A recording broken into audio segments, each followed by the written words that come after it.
তো গাইস আমি নামাজ পড়ে চলে এসেছি। তো আপনারা কিন্তু সবাই নামাজ পড়বেন, নামাজ পড়া অনেক ভালো, যতই কাজ থাকুক।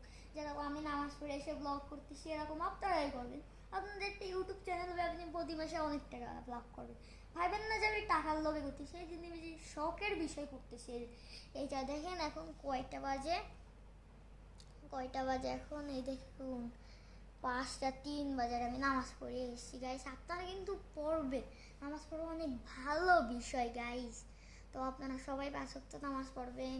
তো এখন আমি ভাবছি একটু ব্লগিং করি, সবাই লাইক সাবস্ক্রাইব করবেন। আমার এটা হচ্ছে আমার শখের একটা ইউটিউবার, বুঝছেন। আমি একটু অনেক বড় হতে চাই, যে আমার ইউটিউবিংয়ে অনেক লাইক ফলোয়ার হবে, আমি সিলভার প্লে বাটন পাবো। আপনাদের কিন্তু দেখাবো সেই সিলভার প্লে বাটনটা, বুঝছেন গাইস। আপনারা প্লিজ আমাকে উঠিয়ে দেন, প্লিজ। আপনাদের দোয়ায় কিন্তু আমি উঠতে পারবো না, তা না ছাড়া আমি জীবনে উঠতে পারবো না গাইস। উঠিয়ে দেন না, দেন।